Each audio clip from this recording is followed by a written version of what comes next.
نحمده ونصلي ونسلم على رسوله الكريم أما بعد أعوذ بالله من الشيطان الرجيم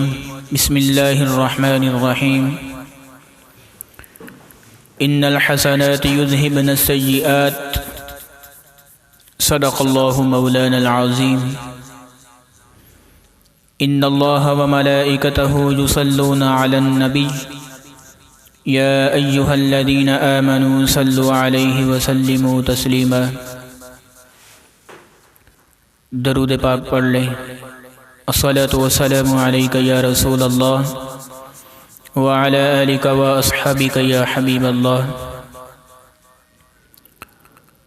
انتہائی واجب الاحترام سامعین مکرم حاضرین ذی محتشم، اللہ رب العزت کی حمد و ثنا سرکار مدینہ سرور قلب و سینہ صلی اللہ علیہ وسلم کی بارگاہ میں ہدیہ عقیدت پیش کرنے کے بعد اللہ رب العزت سے ہاتھ اٹھا کر دامن پھیلا کر التجا ہے کہ مجھ نہ چیز کو شرح صدر عطا فرمائے اور حق اور سچ بیان کرنے کے بعد مجھے اور آپ کو اس پر عمل کی توفیق سے مالا مال فرمائے. آج میں کوئی زیادہ بات آپ کے ساتھ نہیں کرنا چاہتا، صرف مصروفیات زندگی میں سے چند لمحے اور منٹ آپ کے لینا چاہتا ہوں اور آپ کے سامنے ایک انتہائی اہم عنوان پر گفتگو کرنا چاہتا ہوں، اور وہ عنوان آج مسلمان نوجوان اور جوان مسلمانوں کی جوانیاں ذلت اور پستی کا شکار کیوں ہیں. میں کوئی مقرر اور خطیب بن کر آج نہیں حاضر ہوا، بلکہ بڑے تحمل کے ساتھ ایک سادہ سی زبان میں آپ کے ساتھ چند باتیں کرنا چاہتا ہوں، اور میں ان باتوں کو بتلانے کے ساتھ ساتھ سننے والے تمام حاضرین و ناظرین سب سے کچھ سوالات کروں گا، اور میری یہ گفتگو اپنے نبی صلی اللہ علیہ وسلم کا کلمہ پڑھنے والے ہر مسلمان مرد اور عورت کے سامنے رکھ کر خلوت میں بیٹھ کر اپنے کیے گئے سوالوں اور گفتگو کا جواب اس بات کا انتظار کروں گا کہ میری گفتگو سننے کے بعد ایک مسلمان اور خصوصاً نوجوان مسلمان اس کی زندگی پر حالات حاضرہ کا کیا اثر ہو رہا ہے، اور ہم اپنے اکابرین اور اپنے اسلاف اور اپنی روایات کیوں کھو بیٹھے ہیں. انشاءاللہ میں ایک سادہ سی زبان میں آپ کے ساتھ یہ بات کرنا چاہتا ہوں اور سمجھانا چاہتا ہوں. اس حوالے سے میں نے قرآن مجید کے علم و حکمت کے سمندر سے آیت کا کچھ حصہ تلاوت کرنے کی سعادت حاصل کی ہے. سامعین محترم، جو اپنے عنوان کے تحت میں نے انتخاب کیا، ذرا بات کو سمجھیے گا جو تمہیدی گزارشات میں آپ کے ساتھ اور آپ کے سامنے رکھنا چاہتا ہوں کہ جب بچہ دنیا میں آتا ہے اس وقت اسے دو کاموں کے علاوہ تیسرا کام کوئی نہیں ہوتا. نمبر 1 دودھ پینا، اور نمبر 2 سو جانا. یہ دو کام ہیں اس کے جو وہ اپنے دنیا میں پیدا ہونے کے بعد وہ کرتا ہے. جیسے ہی وقت گزر گیا، تھوڑا سا بڑا ہوا، ایک تیسری چیز اندر اور اضافہ ہوتی ہے، اور وہ یہ کہ پہلے دودھ پینا اور سونا تھا، اب تیسری چیز کھیلنے کا شوق پیدا ہوتا ہے، اور پھر وہ بچہ دودھ بھی پیتا ہے، سوتا بھی ہے، اور پھر کچھ وقت نکال کر کھیل کود بھی کرتا ہے۔ تھوڑا سا اور جب بڑا ہوتا ہے، تقریباً 5 یا 6 سال کی عمر میں اسے مدرسہ یا مکتب کی طرف کتابیں دے کر بھیجا جاتا ہے کہ بیٹا جاؤ تعلیمی میدان میں بھی اپنا ایک نام کماؤ۔ جب وہ مدرسہ یا مکتب میں جاتا ہے تو اسے پڑھنے کا شوق پیدا ہوتا ہے۔ اب پہلے 2 تھی، پھر 3 ہوئی، اب یہ 4 چیزیں ہوتی ہیں۔ پھر وقت گزرتا ہے، ایک وقت ایسا آتا ہے کہ وہ اپنے بچپن لڑک پن کے بعد نوجوانی کی عمر میں قدم رکھتا ہے۔ جب اس نے اپنا قدم نوجوانی کی سیڑھی پر رکھا، اب پہلے جہاں وہ 2-3 باتیں کسی کی سنتا تھا، اب وہاں اپنا ایک مشورتاً کوئی بات کرتا ہے، بھئی ایسا نہیں، ایسا ہونا چاہیے۔ مطلب کہ اس قابل ہو جاتا ہے کہ جہاں پہلے سنا کرتا تھا اب دوسروں کو مشورہ بھی دے سکتا ہے، کچھ چیزیں سجیسٹ بھی کر سکتا ہے کہ بھئی ایسا نہیں، ایسا ہونا چاہیے، ایسا ہوگا تو اس کا نتیجہ یہ نکلے گا، ویسا ہوگا تو اس کا نتیجہ وہ نکلے گا، تو لہٰذا میری نظر میں بہتر یہ ہے کہ آپ یہ کریں۔ تو میں جو بات سمجھانا اور سکھلانا چاہتا ہوں کہ جب یہ بچہ بچپن لڑک پن کے بعد نوجوانی کی سیڑھی پر اس نے قدم رکھا، پہلے سنتا تھا اب بتا بھی سکتا ہے، اب یہی بچہ جب نوجوانی کی عمر میں پہنچتا ہے پھر وہ یہ اپنی نوجوانی اور جوانی کی عمر کیسے گزارتا ہے۔ صرف یہی بات میں نے آج سمجھانی ہے کہ ایک مسلمان کی نوجوانی اور جوانی وہ کس انداز سے اس دنیا میں گزار کر اپنے لیے اور دوسروں کے لیے بخشش اور نجات کا سامان پیدا کرتا ہے۔ سامعین محترم، اس بات کو سمجھانے کے لیے میں ایک بنیاد انبیاء علیہم السلام کی جماعت کو بناتا ہوں کہ اللہ نے انسانوں کے ہدایت کے لیے انبیاء کو دنیا میں مبعوث فرمایا۔ جب ہم انبیاء کی جماعت کو دیکھتے ہیں، میں سب کا نام نہیں لوں گا، صرف اشارتاً 2-3 باتیں کر کے اپنی بات کو آگے لے چلتا جاؤں گا کہ حضرت ابراہیم علیہ السلام اللہ کے جلیل القدر نبی ہیں۔ ان کو ابو الانبیاء بھی کہا جاتا ہے کیونکہ ان کی نسل سے اللہ نے تقریباً 10,000 انبیاء کو مبعوث فرمایا۔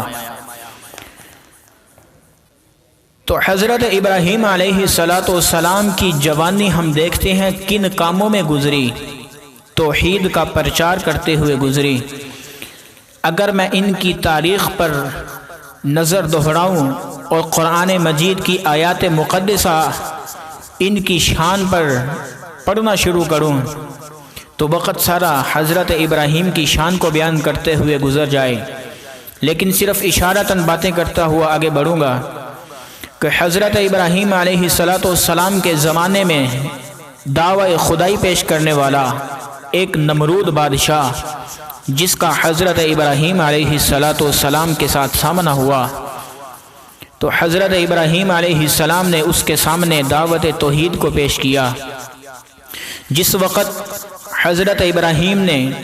خالق کائنات کی دعوت اور اسی کی شہنشاہی کو نمرود کے سامنے پیش کیا تو نمرود کہنے لگا، اچھا یہ آپ کا خدا کر کیا سکتا ہے؟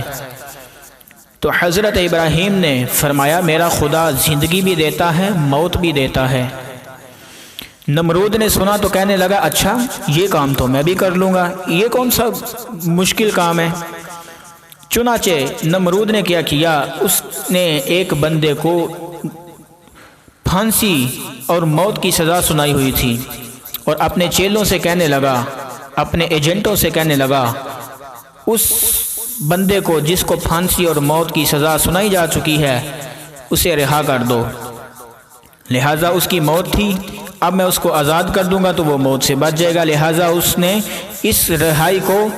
مردے کو یا ایک میت کو زندہ کرنے کے برابر سمجھا،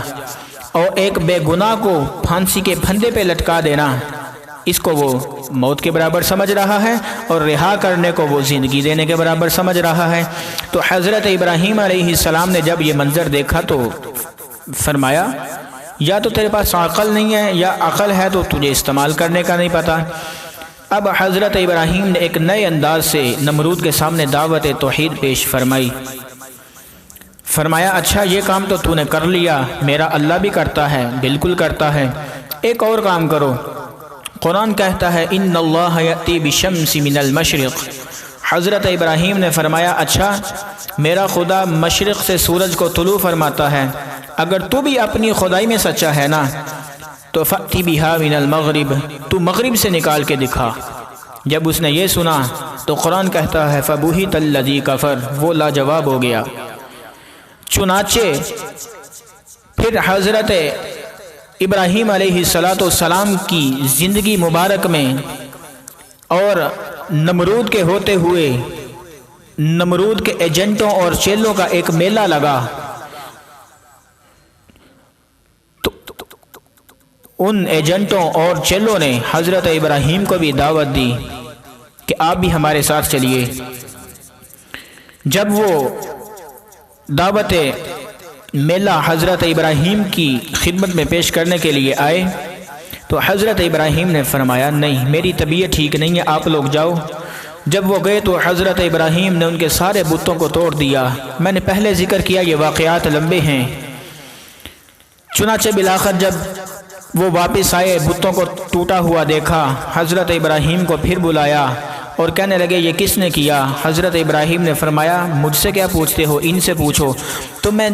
جس بات کی طرف عندیہ کرنا چاہتا ہوں، عندیہ دینا چاہتا ہوں، اشارہ کرنا چاہتا ہوں، وہ یہ ہے کہ ان تمام کاموں کے بعد جب حضرت ابراہیم نے دعوت خدائی اور خالق کائنات کی دعوت کو ان غداروں کے سامنے پیش فرمایا تو انہوں نے نہ صرف انکار کیا بلکہ حضرت ابراہیم کو آگ میں ڈالنے کا حکم دیا۔ اب میں بتانا چاہتا ہوں جب حضرت ابراہیم کو آگ میں ڈالا گیا یہ ان کی عمر کون سی تھی؟ جوانی کی عمر تھی۔ اس سے آگے چلے آئیے، حضرت موسیٰ علیہ السلام کو اللہ نے فرمایا اذهب الى فرعون انه طغى، کہ اے میرے موسیٰ نبی جائیے فرعون کا سامنا کیجئے۔ اب حضرت موسیٰ علیہ السلام جا رہے ہیں، رستے میں دیکھا دو آدمی لڑ رہے ہیں، ان کو ہٹانے کے لیے حضرت ابراہیم نے ایک کو مکہ مارا اور وہ وہیں پہ ڈھیر ہو گیا، اس کی زندگی ختم ہو گئی۔ اب میں پوچھتا ہوں یہ جو حضرت موسیٰ نے مکہ مارا تھا یہ جوانی کا تھا یا بڑھاپے کا؟ اب بڑھاپے کے مکے سے درد تو ہوگا لیکن بندہ مرے گا نہیں، تو معلوم ہوا حضرت موسیٰ نے مکہ مارا وہ جوانی کا تھا کہ بندے کو ہی ختم کر دیا۔ تو حضرت موسیٰ علیہ السلام نے ان کو چھڑانے کے بعد فرعون کا سامنا کیا تو معلوم ہوا حضرت موسیٰ علیہ السلام نے بھی اپنی جوانی راہ خدا کے لیے وقف فرما دی۔ حضرت عیسیٰ علیہ السلام کی تاریخ اٹھا کر دیکھیے، قرآن میں موجود ہے کہ جب آپ نے لوگوں کو اپنی نبی، اپنی نبوت اور اللہ کی وحدانیت کی دعوت پیش کی تو نہ صرف انکار کیا بلکہ آپ کو سولی پر چڑھانے کا حکم دیا، اللہ نے زندہ آسمانوں پر اٹھا لیا۔ معلوم ہوا یہ بھی ان کی جوانی کی عمر تھی کہ جنہوں نے راہ خدا میں اپنی جوانیوں کو وقف کر دیا۔ اس سے آگے چلے آئیے، حضرت محمد الرسول اللہ صلی اللہ علیہ وسلم کی زندگی اٹھائیے جو تمام انسانوں کے لیے، کائنات کے لیے نمونہ ہے۔ آپ نے بھی اپنی جوانی کی عمر میں جب 40 سال کی عمر میں اعلان نبوت فرمایا، آپ کو بھی طائف جیسے اوباش لڑکوں کا سامنا کرنا پڑا، تو آپ نے بھی اپنی جوانی گویا راہ خدا کے لیے وقف فرما دی۔ اس سے آگے چلے آئیے، یہ تو جماعت انبیاء میں سے میں نے چند انبیاء کے نام لیے۔ آگے آئیے، میرے نبی صلی اللہ علیہ وسلم کے صحابہ کرام کی زندگیوں کو اٹھائیے۔ حضرت ابو بکر نے جب کلمہ پڑھا اس وقت ان کی عمر تقریباً 2 سال کم 40 سال، گویا 38 سال ان کی عمر تھی۔ حضرت عمر ابن الخطاب نے جب کلمہ پڑھا اس وقت ان کی عمر مبارک تقریباً 27 سال تھی۔ حضرت علی رضی اللہ تعالی عنہما نے جب کلمہ پڑھا اس وقت ان کی عمر تقریباً 8 سے 10 سال تھی۔ تو حضرت عثمان بھی جوان، حضرت حمزہ بھی جوان، حضرت حنظلہ بھی جوان، حضرت خالد ابن ولید بھی جوان، حضرت عبداللہ ابن عباس بھی جوان، عبداللہ ابن مسعود بھی جوان، بڑے بڑے جلیل القدر صحابہ جنہوں نے جوانی کی عمر میں کلمہ پڑھا اور پھر کلمہ پڑھنے کے بعد بدر میں گئے، میدان احد میں گئے، میدان تبوک میں گئے، میدان خیبر میں گئے، میدان یرموک میں گئے، ہر میدان میں گئے، اپنی جوانیاں گویا راہ خدا کے لیے وقف کر دیں۔ اس سے آگے آئیے، تابعین کا دور اٹھائیے، امام اعظم ابو حنیفہ نے بھی گویا اپنی جوانی مسائل کی دنیا میں امت کی اصلاح کے لیے راہ خدا کے لیے وقف فرما دی۔ امام شافعی کی تاریخ اٹھائیے، انہوں نے بھی اپنی جوانی اللہ کی راہ میں امت مسلمہ کے فائدے کے لیے اجتہاد کرتے ہوئے وقف کر دی۔ تو میں جس بات کی طرف عندیہ دینا چاہتا ہوں، یہ تو صرف میں نے جماعت انبیاء اور جماعت صحابہ کرام میں سے چند ہستیوں کے نام لیے ہیں جنہوں نے اپنی جوانیاں قربان کی۔ خدا کی قسم تاریخ اٹھا کر دیکھیے، تاریخ بھری پڑی ہے ایسے مقدس نوجوان اور ہستیوں سے جنہوں نے اپنی جوانی کو راہ خدا کے لیے وقف کیا، دین اسلام کے لیے وقف کیا۔ ہاں اس سے آگے چلے آئیے، ذرا ایک نظر اولیاء کرام پر بھی ڈالتے چلے جائیے، ایک سماعت ان کی بھی نظر کرتے چلے جائیے کہ اولیاء کرام نے بھی اپنی جوانیوں کو اللہ کے دین کے لیے وقف کیا۔ آئیے ذرا تصوف کے میدان میں حضرت عبد القادر جیلانی، محبوب سبحانی، الحسنی والحسینی رحمہ اللہ تعالی عنہ نے اپنی جوانی کی عمر میں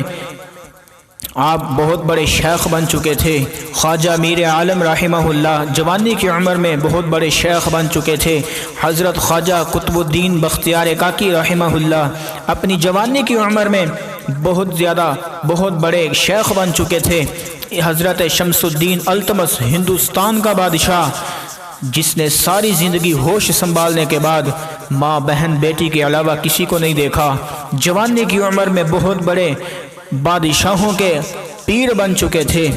ایسے اولیاء کرام جنہوں نے اپنی جوانی بھی گویا راہ خدا کے لیے وقف کر دی۔ اس سے آگے چلے آئیے، ایک نظر ذرا سپہ سالاروں کی بھی میں بتاتا چلوں، ان پر بھی دہراتے چلے جائیں اپنی آنکھیں، کہ میں بات جو واضح کرنا چاہتا ہوں میری بات سمجھ آ جائے سب کو، کہ سپہ سالاروں کے میدان میں حضرت محمد الرسول اللہ صلی اللہ علیہ وسلم نے اپنے اس دنیا سے رحلت فرمانے کے کچھ وقت پہلے ایک آخری لشکر تیار کیا اور مقرر فرمایا۔ اس مقرر کیے گئے لشکر اور تیار کیے گئے لشکر کا جس کو امیر مقرر کیا وہ تقریباً ایک 18 سال کا لڑکا حضرت اسامہ بن زید رضی اللہ تعالی عنہ، 18 سال کی عمر میں اس قدر بہادری، اس قدر یہ نوجوانی کی عمر ہے 18 سال، اس عمر میں میرے نبی نے ان کو امیر لشکر مقرر کیا۔ اس سے آگے چلے آئیے، حضرت محمد بن قاسم جن کا نام بھی تاریخ کے اوراق میں سنہری حروف سے لکھا گیا، انہوں نے بھی 17 سال کی عمر میں اپنا لشکر لے کر اور اپنی فوج لے کر، بہادروں کی ایک ایسی فوج لے کر اسلام کے نام پر علاقوں کو فتح فرمایا۔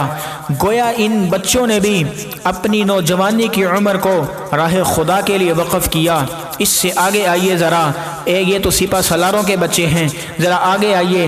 اولیاء کرام کے بچوں کو دیکھ لیجئے۔ حضرت مجدد الفسانی سلسلہ عالیہ نقشبندیہ کے عظیم مجاہد اور شیخ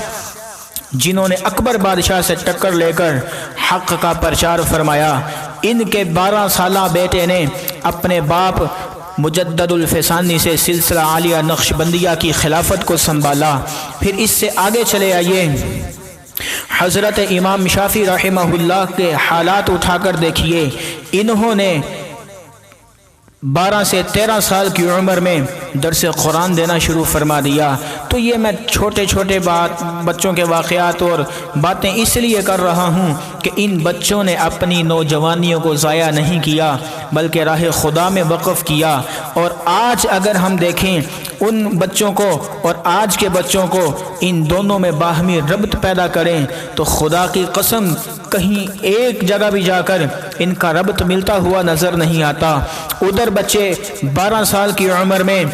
درس قرآن کی مسند کو سنبھال رہے ہیں، ادھر بچے 17 سال کی عمر میں فاتح بن رہے ہیں، ادھر بچے 18 سال کی عمر میں سپہ سالاروں کے اور بڑے بڑے بہادر نوجوانوں کے امیر مقرر ہو رہے ہیں، ادھر بچے 12 سے 13 سال کی عمر میں خلافت سنبھال رہے ہیں، اور ادھر ہمارے نوجوان بچے اور جوان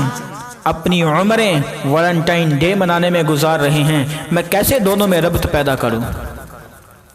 یہ بہت بڑا ہمارے لیے ایک لمحہ فکریہ ہے، اور آج میں یہ نصیحت ہی کرنا چاہتا ہوں اپنے نوجوان بھائیوں کو اور جوان بھائیوں کو کہ خدا را ایسے کاموں سے گریز کریں۔ آج ہم کبھی مدر ڈے مناتے ہوئے نظر آ رہے ہیں، کبھی ہم فادر ڈے مناتے ہوئے نظر آ رہے ہیں، کبھی ہم جناب والا ویلنٹائن ڈے مناتے ہوئے نظر آ رہے ہیں۔ یہ ہمارا ایک ایک دن زندگی کا کس نے مقرر کر دیا؟ میرے نبی نے تو یہاں تک فرمایا کہ جو صبح اٹھ کر پیار سے، محبت سے، شوق سے، ذوق سے، چاہت سے، الفت سے ماں اور باپ کا چہرہ دیکھے گا، اللہ اسے قبول حج اور عمرے کا ثواب دے گا۔ تو کیا ہم نے صرف سال بعد جو ایک مدر اور فادر ڈے منانے کے ساتھ صرف دو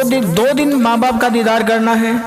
اسلام نے تو ہمیں ہر دن مدر اور فادر ڈے پر دیا، لیکن ہم کون سی روایات لیے پھرتے ہیں، ہم کون سے سلیقے لیے پھرتے ہیں، ہم کون سے طریقے لیے پھرتے ہیں کہ آج ہم اسلام کے نام پر اپنی جوانیاں ختم نبوت کے دفاع کے لیے، اپنی جوانیاں ناموس صحابہ کے لیے، اپنی جوانیاں قربان کرنے کی بجائے ناجائز تعلقات کو معاشرے میں بگاڑ پیدا کرنے کے لیے ان کو فروغ دیتے ہوئے نظر آ رہے ہیں۔ کیا ہمارا ضمیر اس قدر مردہ ہو گیا کہ ہمیں حق اور باطل میں فرق کرنا بھی نہیں آ رہا؟ کیا ہماری عقل، ہمارا دماغ، ہمارے خیالات، ہمارے احساسات، ہمارے تأثرات ختم ہو گئے؟ کوئی حیثیت نہیں رہی ان کی ہماری زندگیوں میں کہ ہمیں غلط قدم اٹھاتے ہوئے بھی ذرہ برابر بھی سوچ نہیں آتی کہ ہم یہ کس طرف اپنا قدم بڑھا رہے ہیں۔ یہ بہت بڑی ایک دعوت فکر ہے۔ میں اپنے بھائیوں اور نوجوان اور خصوصاً جوان بھائیوں کو جن سے میں مخاطب ہوں کہ بہت بڑا لمحہ فکریہ ہے ہمارے لیے کہ ہمارا ضمیر اس قدر مردہ ہو گیا کہ ہمیں پتہ ہی نہیں۔ اور بعض لوگ، بات ضمناً آ گئی میرے دماغ میں، یہ بھی کرتا چلوں، آج لوگ کہتے ہیں کہ قاری صاحب یہ مسئلہ ایسے ہے، کیا اس کی تھوڑی سی گنجائش نکل سکتی ہے کہ ہم اس کو ایسا کر لیں؟ تو یاد رکھیں، میں جب کسی کو مسئلہ بتاتا ہوں نا تو میں منوعاً اسی طرح مسئلہ بتاتا ہوں کہ اس میں گنجائش کی دوبارہ کسی کو کہنے کی ضرورت ہی نہ پڑے۔ لیکن اگر پھر بھی کوئی کہتا ہے کہ گنجائش نکالو، میں کہتا ہوں بھائی نہیں، گنجائش کیوں نکالیں؟ یہ شریعت ہے، ہم نے خود کو شریعت کے تابع کرنا ہے، نہ کہ شریعت کو خود کے تابع کریں۔ ہم نے خود کو نبی صلی اللہ علیہ وسلم کی زندگی مبارک کو بطور نمونہ لے کر چلنا ہے، نہ کہ ہم اپنی زندگیوں کو دوسروں کے لیے نمونہ بنائیں۔ اگر ہم نمونہ بنائیں گے تو ہم کیا کبھی ہیئر سٹائل بنا کر نمونہ بنائیں گے؟ ہم کیا کبھی ڈریسنگ فیشن اور سٹائل کو بنا کر ہم دوسروں کے لیے اپنی زندگی کو نمونہ بنائیں گے؟ نہیں، ہمیں خود کو شریعت کے تابع کرنا ہوگا، نہ کہ شریعت کو خود کے تابع۔ تو یہ جو ویلنٹائن ڈے کے موقع پر میں نے بیان ریکارڈ کروایا، یہ صرف اور صرف اس لیے کہ میں آج کی نوجوان نسل کو یہ پیغام دینا چاہتا ہوں کہ خدا را یہ ہمارے اسلاف کی روایات نہیں ہیں، ہمارے اسلاف کا طریقہ کار نہیں ہے۔ خدا را خود کو پہچانو خود کو، کس طرف جا رہے ہیں ہم کس راہ پر چل دیے؟ ہماری راہ تو وہ تھی صراط الذین انعمت علیہم، جن لوگوں پر اللہ نے انعام کیا، ہم تو اس راہ کے مسافر ہیں جس راہ پر چلتے ہوئے بھی ہمارے اوپر اللہ کی طرف سے انعامات کی بارش ہوتی ہے، لیکن ہم نے اس راستے سے ہٹا کر خود کو کن راستوں پر گامزن کر لیا کہ ہمیں حق اور باطل میں فرق کرنا بھی نہیں آ رہا۔ یہ بہت بڑا لمحہ فکریہ ہے دوستو، لیکن اگر کوئی سمجھنے والا ہو میری ان باتوں سے ضرور سبق حاصل کرے گا کہ انبیاء نے جس راہ میں اپنی جوانیاں لوٹائیں، نبی الانبیاء نے جس راہ میں اپنی جوانی لگائی، ہاں صدیقین نے جس راہ میں اپنی جوانیاں لوٹائیں، شہداء نے جس راہ میں اپنے آپ کو قربان کیا، اولیاء نے جس راہ پر اپنے آپ کو چلایا اور اپنی زندگیوں کو اپنے علم سے، اپنے فیضان سے منور کیا،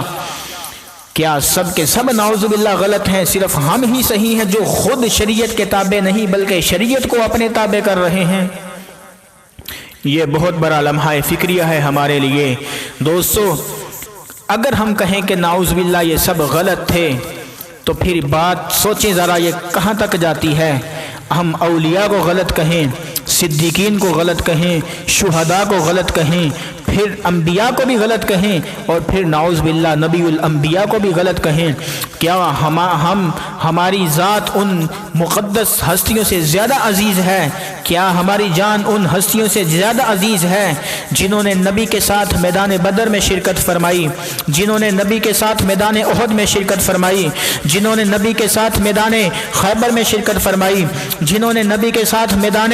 تبوک میں شرکت فرمائی، جنہوں نے نبی کے ساتھ میدان یرموک میں شرکت فرمائی، جن صحابہ نے غزوہ یمامہ اور جنگ یمامہ میں اپنے آپ کو شریک کیا، ختم نبوت کا دفاع فرمایا، اور کیا ہماری جانیں ان جانوں سے زیادہ عزیز ہیں جنہوں نے زندگیوں میں اپنا مقصد صرف عظمت رسالت، عظمت ختم نبوت اور ختم نبوت کے دفاع کو بنا کر اپنی جوانیاں لوٹا دی، عظمت صحابہ پر اپنی جوانیاں لوٹا دی، شان صحابہ پر اپنی جوانیاں لوٹا دی، ہاں خلافت ابو بکر پر جوانیاں لوٹا دی، ہاں خلافت عمر پر اپنی جوانیاں لوٹا دی، حیاء عثمان پر اپنی جوانیاں لوٹا دی، سخاوت علی پر اپنی جوانیاں لوٹا دی، سید الشہداء ہاں امام حسن و حسین کے لیے اپنی زندگیاں گزار دی، نوجوانیاں گزار دی، جوانیاں لوٹا دی، سارا کچھ وقف کر دیا۔ کیا ہم ان سب کو غلط کہیں گے؟ نہیں کہیں گے۔ اگر فطور ہے ہمارے دماغوں میں، اگر قدورت ہے ہمارے دلوں میں، اگر ضمیر مردہ ہے